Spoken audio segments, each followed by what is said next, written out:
Hola, bienvenidos nuevamente al programa de liderazgo y resiliencia ante desastres. Con mucho gusto les saluda nuevamente Rosa Zapata y qué bueno que estamos iniciando un nuevo día y una nueva semana juntos en ese. Y aunque no lo crean, estamos ya a mitad del curso. 5 semanas ya han pasado desde que iniciamos este viaje juntos para aprender sobre liderazgo y resiliencia. Así que espero que ustedes, como yo, estén eh, viendo hacia las siguientes 5 semanas de una manera positiva, con energía, sabiendo ya que estamos muy próximos a culminar este viaje y que vamos a terminar mejor, siendo mejores personas, mejores profesionales, a como iniciamos.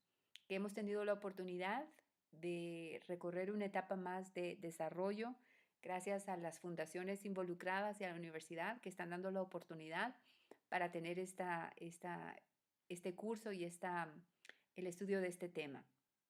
Así que sé que han sido 5 semanas con muchas actividades y que han trabajado bastante. Sintámonos orgullosos de lo hecho y miremos con optimismo las 5 semanas que vienen con la convicción de que lo mejor está por venir. En esta semana 5, que transcurre desde el 29 de abril hasta el 3 de mayo, vamos a estar hablando de resiliencia. Muchos de los conceptos e ideas que vamos a exponer para conversación están fundamentados en lo que hemos aprendido ya de madurez emocional y tienen el objetivo de prepararnos para lo que en la siguiente etapa de este curso vamos a ver, que ya son temas y conceptos relacionados directamente con la definición pura de liderazgo. De hecho, eh, qué bueno que pronto estaremos de manera presencial en Tegucigalpa, Honduras, revisando estos conceptos. Como siempre, quiero recordarles cuál es la dinámica de la clase. Los lunes, clase y asignación de tarea, la cual tiene que ser entregada el martes del día siguiente. Perdón, voy a corregir eso. Tiene que ser entregada el martes de la semana siguiente. El martes de la semana siguiente. Y los miércoles y jueves, el foro de participación para estudiantes.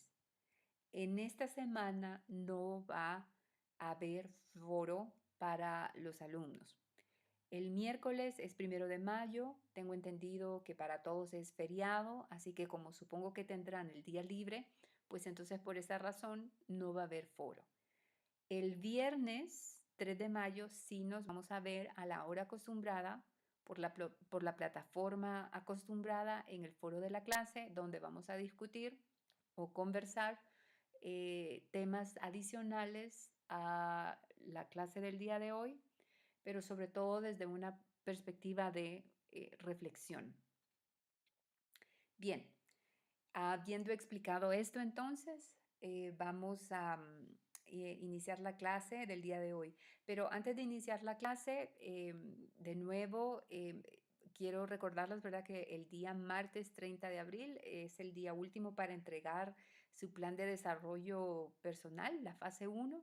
Espero que estén haciendo un buen avance y que la información que recopilaron y que se les hizo llegar realmente les está siendo de mucha utilidad para conocerse más a sí mismos, conocer su entorno y poder em, crecer en el ámbito de la inteligencia emocional que vimos en las últimas 4 semanas. Bien, ahora sí, vamos a iniciar entonces con la clase del día de hoy. Había un bosque en el que vivían muchos animalitos. De repente se desató un incendio y todos salieron corriendo. Todos menos un colibrí que fue al río. Mojó sus alitas, voló sobre el bosque en llamas y dejó caer una gota de agua, tratando de apagar el fuego. Volvió al río, mojó sus alitas, voló sobre el bosque y dejó caer unas gotas más. Otro animal que pasaba le dijo, no seas tonto, ¿es que crees que con ese pico tan pequeño vas a apagar el incendio? Huye, como todos. Ya sé que no puedo solo, respondió el colibrí, pero estoy haciendo mi parte. Quise iniciar con esta historia la clase de hoy porque representa el espíritu del tema que iniciamos esta semana, resiliencia y el proceso para lograrla. El colibrí decidió hacer algo al respecto frente a una situación totalmente anómala. El fuego en esta historia representa un cambio de situación. Los diferentes animales tuvieron diferentes reacciones ante esta situación.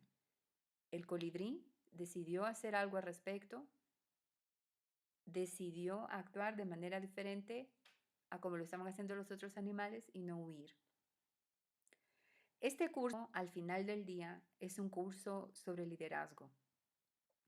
Una característica del liderazgo es la resiliencia.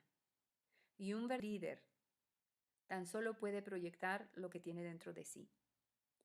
Si hay desconexión entre lo que se piensa y lo que se hace, no se trata de un verdadero liderazgo, sino de una impostura que busca servirse de los demás y no servir a otros. En el tuétano de un buen líder está el ADN de la resiliencia. De eso vamos a hablar el día de hoy. Bueno, ¿por qué resiliencia? Vivimos en un mundo volátil, incierto, complejo y muy ambiguo. El cambio es una constante y cada vez los cambios se dan de manera mucho más frecuente y con un impacto mucho más extenso.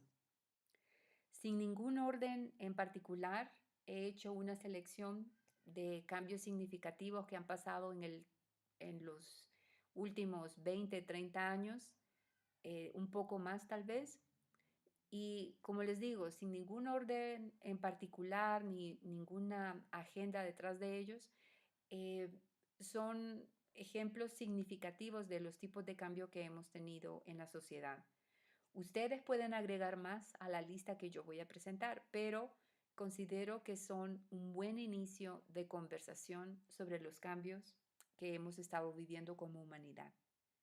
El primero que se me ocurrió es el tema de la población que continúa aumentando exponencialmente en el mundo, con todas las presiones y restricciones que esto pone alrededor.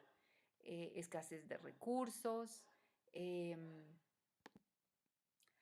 con el aumento de la población vienen otros riesgos asociados como mayor facilidad para transmisión de enfermedades virales de un continente a otro, presión sobre los recursos que se tienen, eh,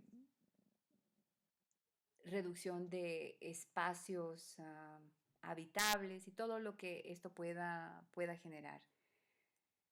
Tenemos el cambio de la globalización que ya tiene un buen tiempo de estar alrededor nuestro, la globalización. Pero con esto de la globalización, por supuesto, hay ventajas como en todo y hay desventajas como en todo.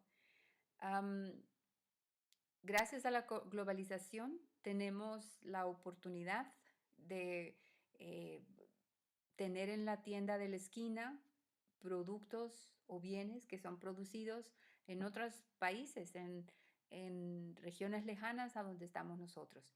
Tenemos la oportunidad de inclusive traer profesionales de otros lugares para compartir sus experiencias en el lugar donde nosotros estamos. Entonces, ha hecho del planeta un lugar mucho más pequeño en términos figurativos o ha acercado más a las diferentes comunidades.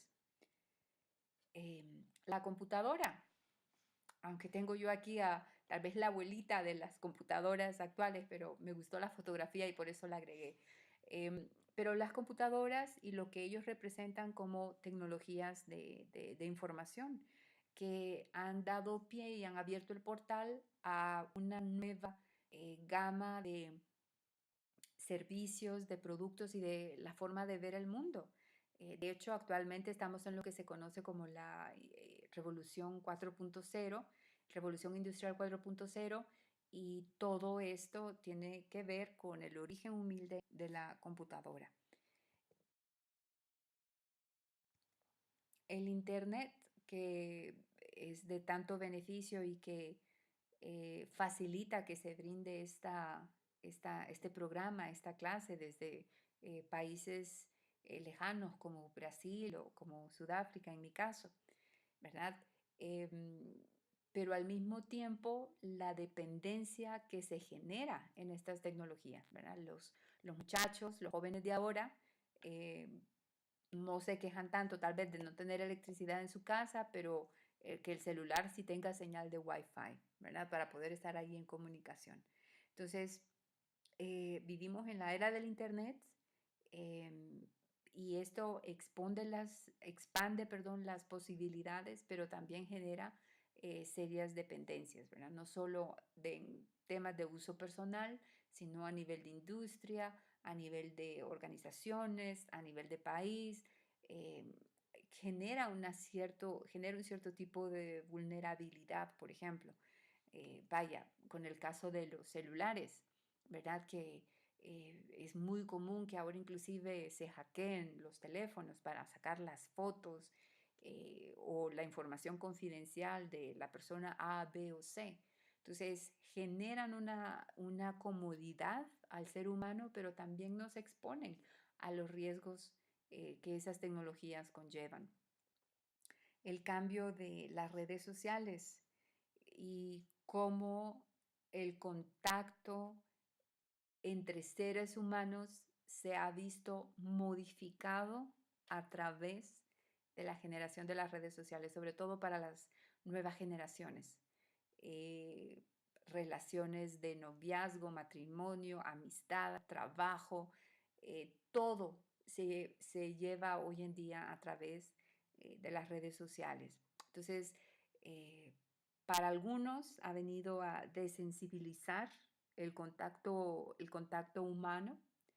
Para otros facilita la comunicación entre personas que viven con muchos kilómetros entre ellos.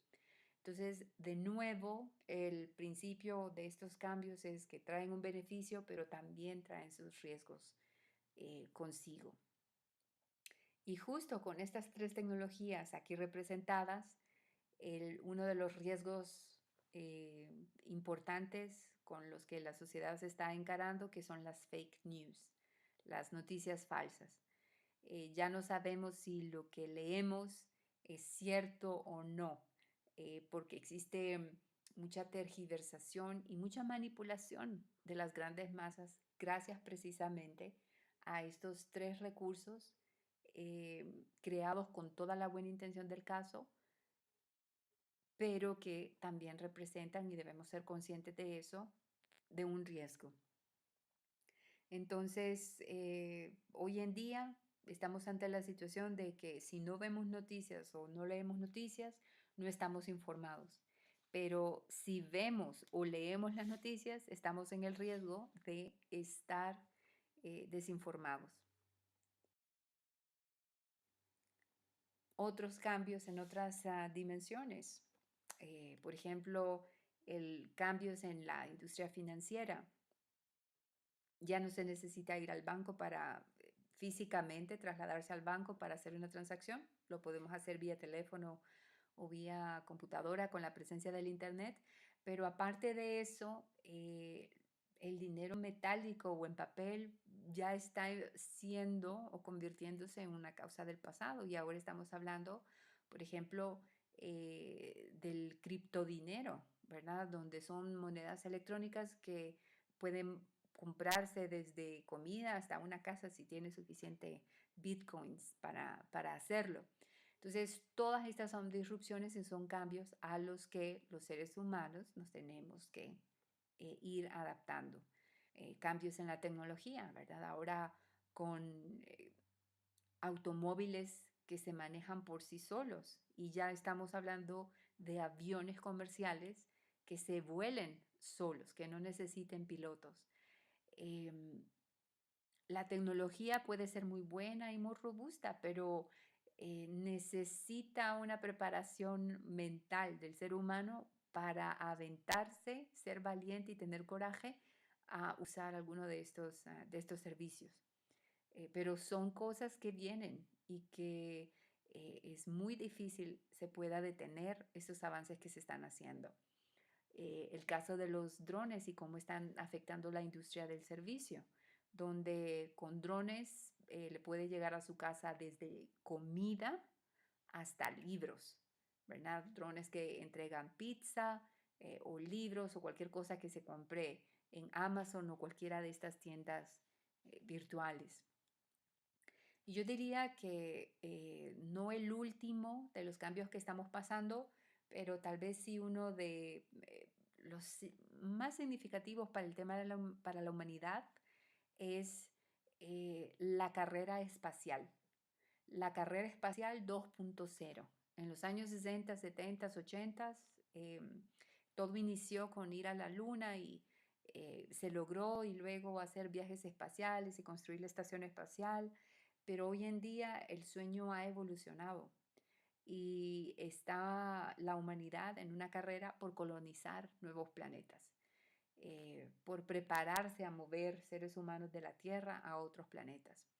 O como en el caso de mi fotografía con Virgin Galactic, no solo la oportunidad a largo plazo de moverse a otros planetas, sino también el turismo espacial.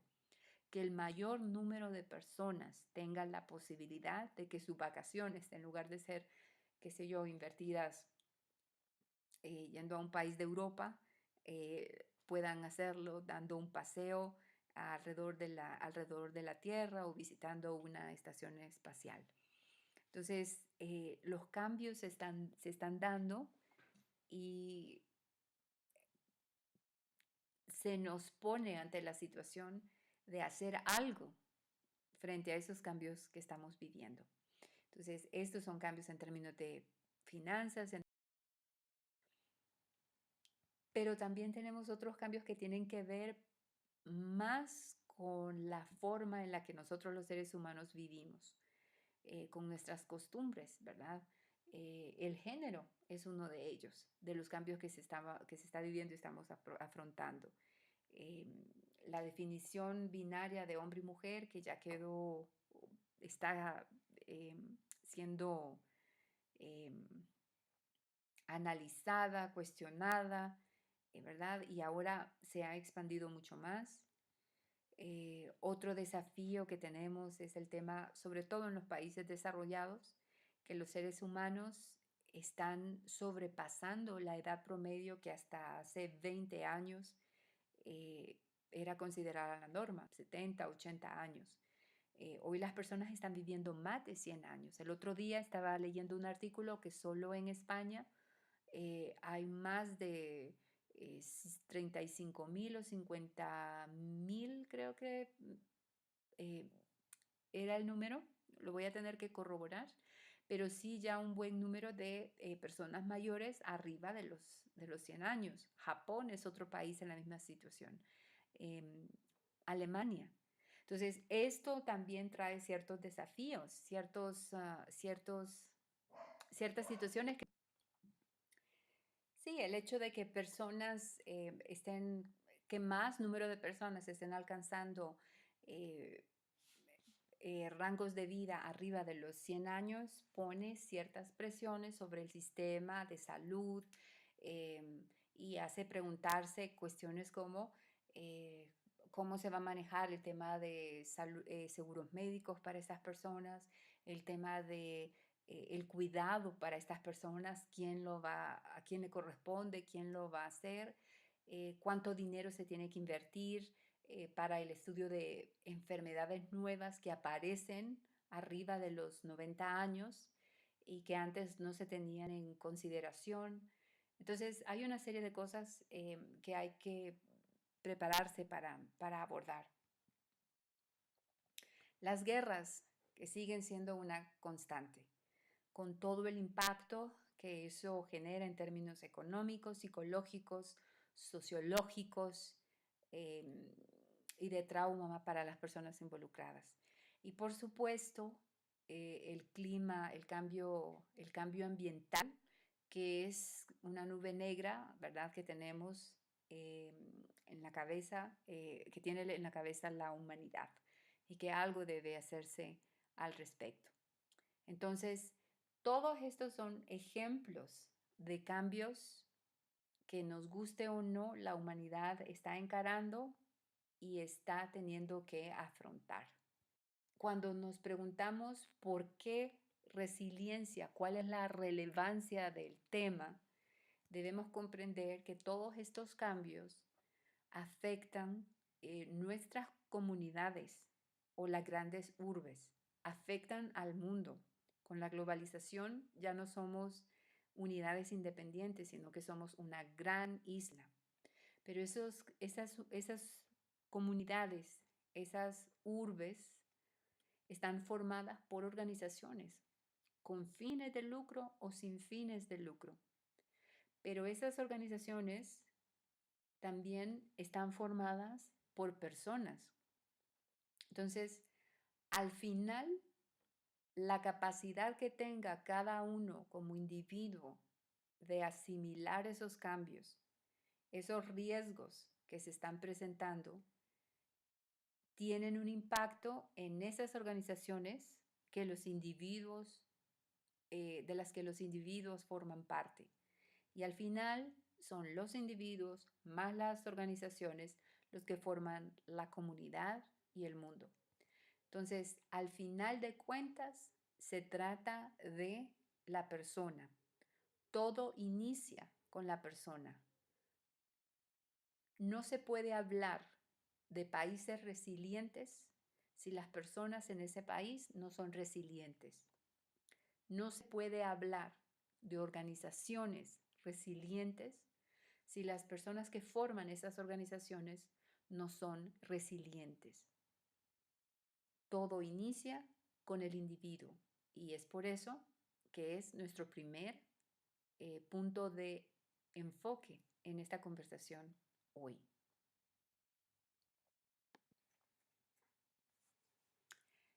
El haber introducido el tema con una lista de ejemplos diferentes sobre los cambios, algunos cambios por los que la humanidad ha pasado y continúa pasando, nos da la oportunidad de percibir la necesidad de resiliencia no solamente como una respuesta ante una situación traumática o de desastre, sino que nos brinda la oportunidad de ir identificando que la resiliencia es necesaria en cualquier proceso de transformación o cambio al cual nos estemos enfrentando o que estemos atravesando. A la luz de esa idea, me gustaría introducir como una idea para conversación el que analicemos la resiliencia desde dos perspectivas de conocimiento. La primera de ellas tiene que ver con la gestión de una resiliencia individual que solo le pertenece a cada uno de ustedes o a mí o a cada individuo en particular, utilizada para lidiar con el cambio,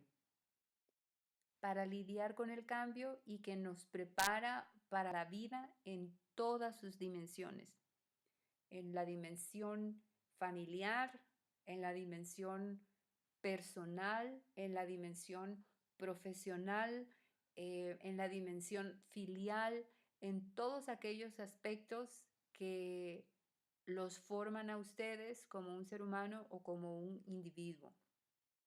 Esa es la primera perspectiva de la resiliencia individual. Pero también está la otra cara de la moneda, que viene a ser la gestión de una resiliencia colectiva, que nos ayuda a lidiar con el riesgo. En este ámbito particular, con la gestión de desastres, ahora sí, con la gestión de una situación traumática, siendo esta la resiliencia que la comunidad necesita, en la que unos a otros nos ayudamos a ser resilientes. Y es esta la que vamos a analizar cuando estemos entrando a temas de manejo de desastres, de manejo institucional, de manejo organizacional. Cómo ayudar a la colectividad, a la comunidad, al país a volverse resiliente a través de apoyarnos unos a los otros. Con la idea siempre de lo que dijimos al inicio de esta clase, que resiliencia es una característica del liderazgo y depende de lo que hay adentro de la persona. Entonces, si no existe la resiliencia individual, esa persona muy poco podrá aportar o ayudar a una resiliencia colectiva. Entonces, se necesitan ambas, son interdependientes. El día de hoy vamos a hacer foco en la gestión de la resiliencia individual y cómo lograrla.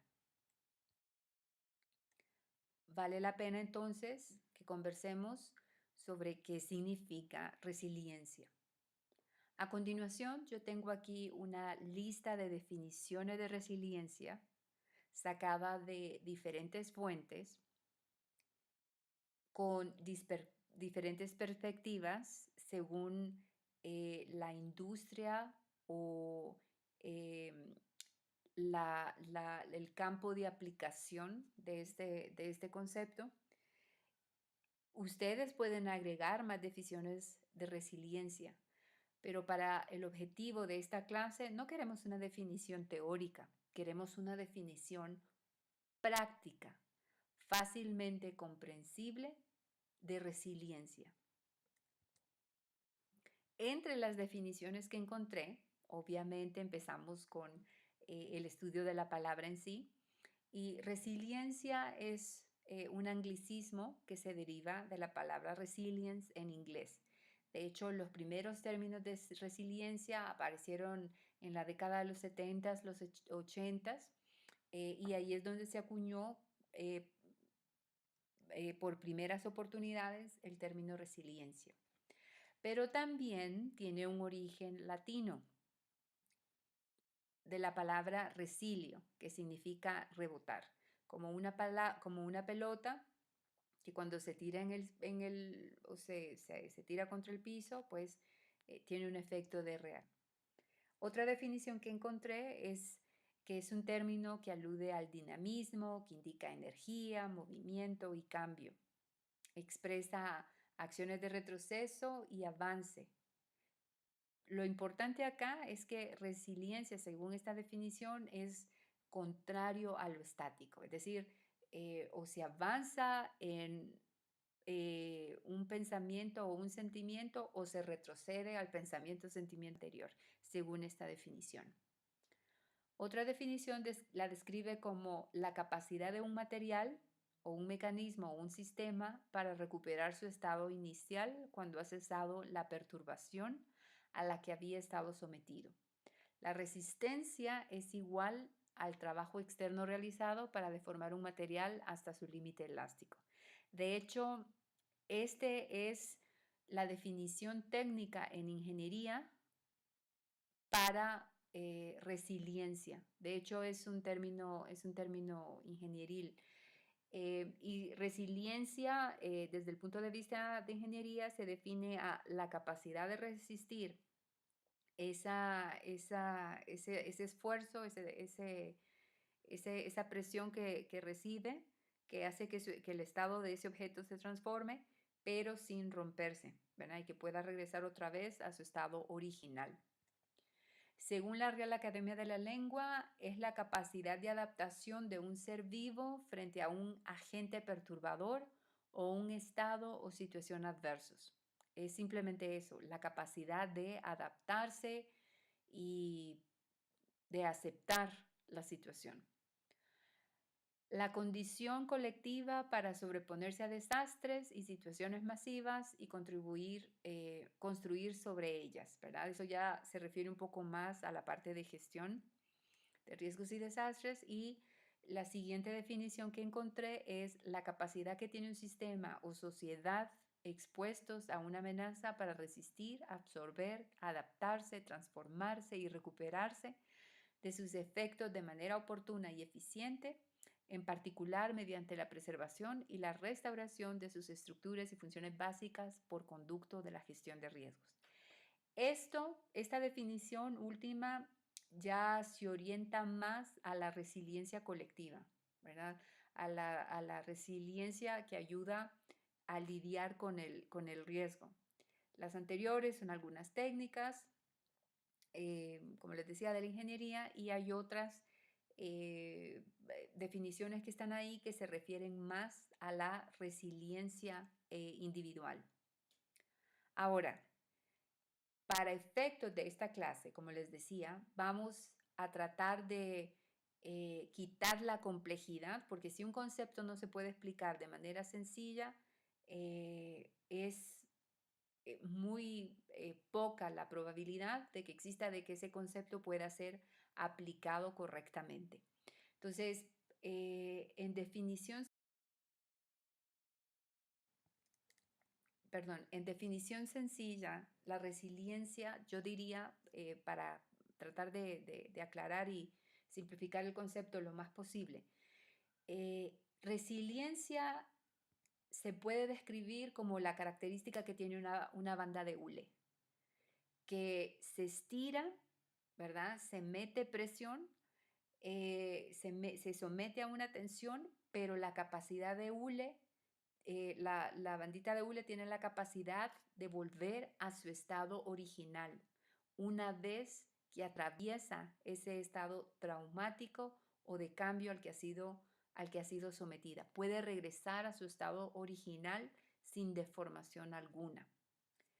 Ahora, la definición última de resiliencia sería que no solo basta con regresar al estado original, sino que tengamos la habilidad de salir fortalecidos de esa situación de estrés o de cambio, que nos deja preparados para para el siguiente cambio al que la vida o las circunstancias nos sometan. Esa sería la definición más práctica de resiliencia, tener la habilidad de adaptarse, pero de salir fortalecido ante una situación. Entonces, ¿cómo se desarrolla la resiliencia? ¿Cómo lograrlo? Pueden ustedes leer muchos documentos, pueden leer libros y según el autor van a encontrar ustedes diferentes rutas, diferentes mecanismos y estoy segura que cada uno de ellos puede tener puntos válidos y consejos muy aplicables, ¿verdad? Mucho aprendizaje se puede sacar. Yo diría que a manera universal, para poder entrar antes de resiliencia debemos comprender o estar con la claridad de que el cambio puede encararse de tres maneras. El cambio es inminente.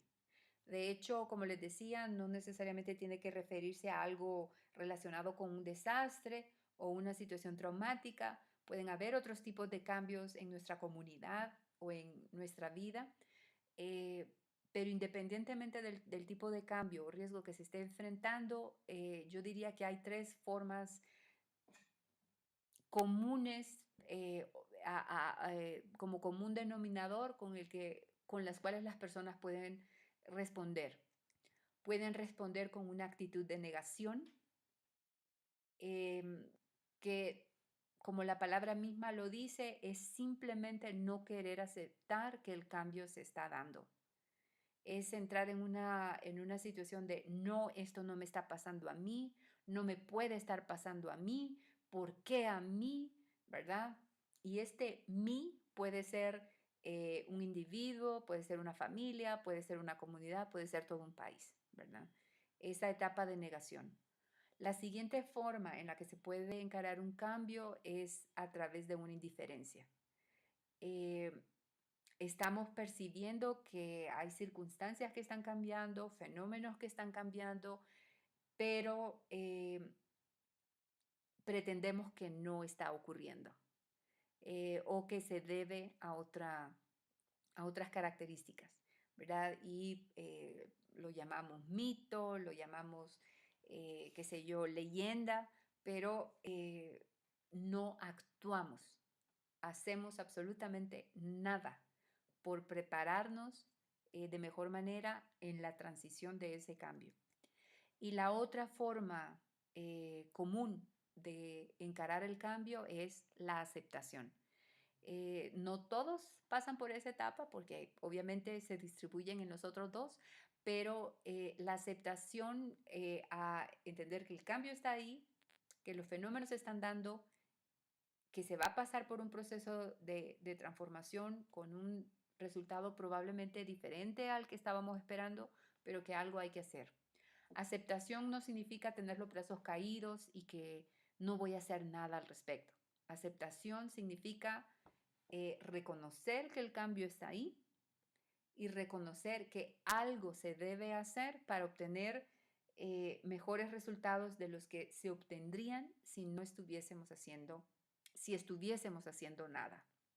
Y el segundo elemento que también tiene que estar con absoluta claridad con respecto al cambio es que antes de entender resiliencia, primero hay que entender el cambio por el que estamos pasando con todo su detalle, ¿verdad? Entenderlo bien, el riesgo, y más allá de enfocarse en el riesgo, entender por qué somos vulnerables ante ese cambio o ante ese riesgo y qué es lo que se tiene que hacer. Entonces, no se puede hablar de resiliencia sin hablar de cambio. Y la única forma de abordar el cambio, lidiar con el cambio, vivir el cambio es a través de la resiliencia. Entonces, cambio o riesgo y resiliencia son dos caras de una misma hoja.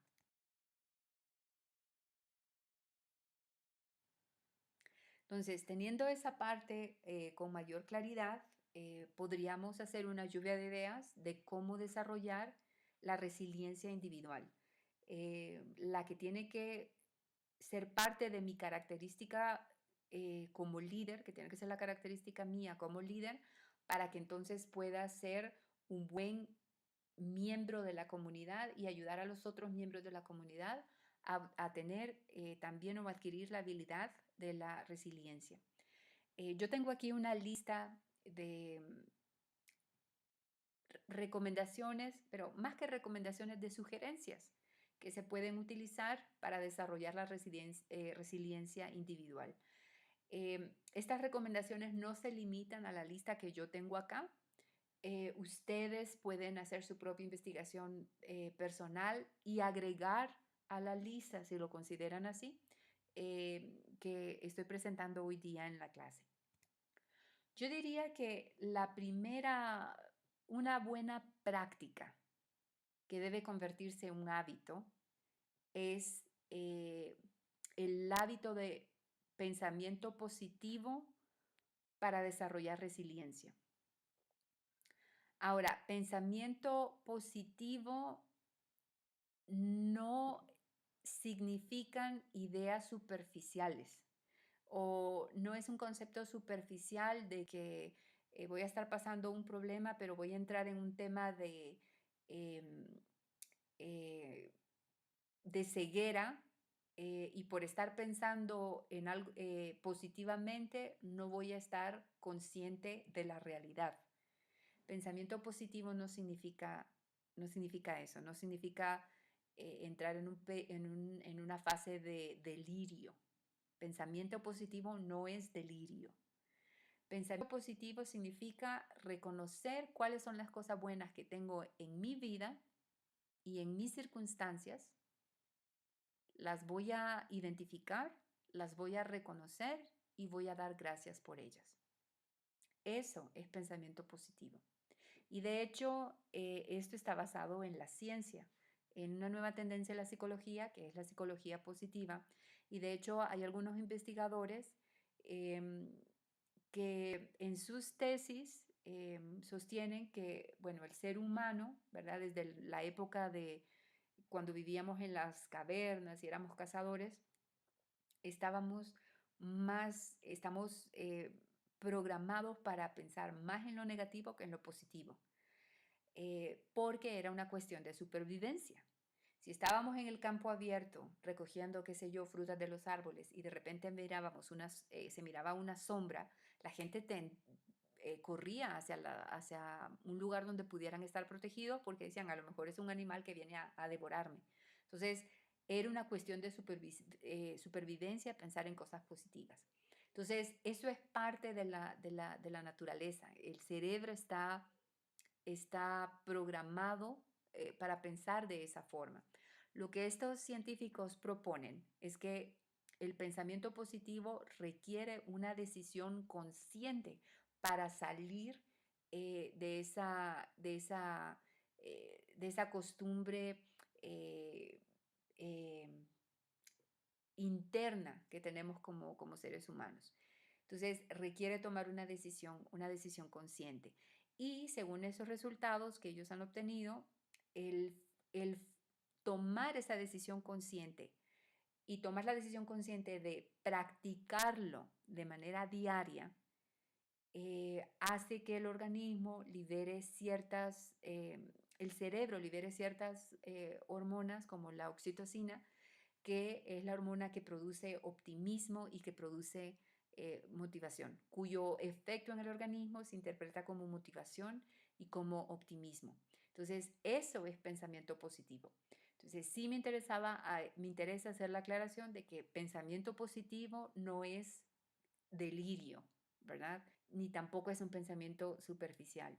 Es la acción consciente, la decisión consciente de identificar dentro del cambio que estoy atravesando y del proceso de transformación que estoy atravesando, cuáles son las cosas buenas que tengo.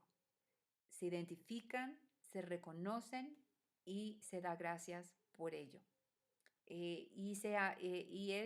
Se recomienda que se haga de una forma diaria. Eh, Pueden ser, qué sé yo, identificar cosas positivas alrededor de su familia o cosas positivas alrededor de su trabajo o cosas positivas alrededor de la comunidad en la que está, ¿verdad? Que no sé, inclusive que no vive en una zona de guerra, comparada con Irak o Siria o cualquiera de esos lugares. Un lugar donde hay libertad para transitar, donde hay cierto nivel para decir lo que uno quiere, ¿verdad? Buscar las cosas positivas y eso eh, genera un nivel de motivación y optimismo y ayuda a ser resiliente. Otra sugerencia es la de recargar baterías. Eh, no se puede sacar agua de un cántaro que está vacío. Entonces, no se puede ayudar a otros a ser resiliente si uno no es resiliente. Y no se puede dar energía a otros si uno no tiene energía. Entonces, en esto de recargar las baterías, la idea es que ustedes busquen aquellas cosas que alimentan su alma, que alimentan su espíritu. Qué sé yo, puede ser cosas como, por ejemplo, compartir con su familia, qué sé yo, un sábado, salir todos juntos, salir a caminar a un parque o disfrutar de la naturaleza, eh, practicar yoga o ejercicios de respiración, compartir con amigos, practicar un deporte, tener un pasatiempo, un hobby, ¿verdad? Como la música o la pintura. Entonces, esas son cosas que son importantes realizarlas con cierta frecuencia para recargar el espíritu y recargar el alma, para ir a dar a las personas que necesitan. Otro elemento, otra sugerencia es la importancia de encontrar un propósito de vida. Am, Hagamos un viaje en el tiempo y imagínense ustedes que están en el último día de su vida, en los últimos 5 minutos de su vida y están a punto de entregar su espíritu. Em, Imagínense cuál es el sentimiento que van a tener en esos 5 minutos. Va a ser un sentimiento de satisfacción por una vida plenamente vivida, por haber dejado un legado en la familia, en la comunidad, en el país, o un sentimiento de lamentación por haber dejado cosas sin hacer, por no haber aportado como en algún momento pudieron haber aportado. Regresemos entonces al presente. ¿Qué podemos hacer para que esos últimos 5 minutos de nuestra vida tengamos ese sentimiento de satisfacción y no el de lamentación? Robin Sharma dice que como uno vive su día, así vive su vida. ¿Por qué esperar a tener una vida plena cuando ya estamos en los últimos años, cuando deberíamos tener una vida plena hoy? Entonces, así como usted vive su día, así vive el resto de su vida. Repito, así como usted vive su día, así vive el resto de su día. Entonces, haga de su día el mejor día posible. Busque un propósito de vida que signifique dejar un legado. Otra recomendación es multiplicar sus resultados. ¿Qué significa esto? El día tiene un número limitado de horas y de minutos. Y nuestra productividad, la productividad del ser humano no es de 24 horas. Entonces, en aquellos momentos del día en que somos más productivos, tenemos que cumplir con nuestras actividades, pero tenemos que aprender también a involucrar a otros en potenciar los resultados de ese día. Y para aquellos de ustedes que son líderes de un equipo o líderes de un área o de un departamento, esto significa delegar a sus colaboradores y prepararlos para que hagan esa tarea, desarrollarlos y que pueda haber ese efecto multiplicador en sus resultados. Em, la madre María Teresa de Calcuta, una mujer muy apasionada, pero no todo el trabajo lo hacía ella. Tenía un grupo de monjas alrededor que le ayudaban a asistir enfermos, a asistir heridos, a asistir huérfanos, ¿verdad? Porque los resultados se multiplican cuando involucramos a otras personas y dejamos de ser lobos solitarios.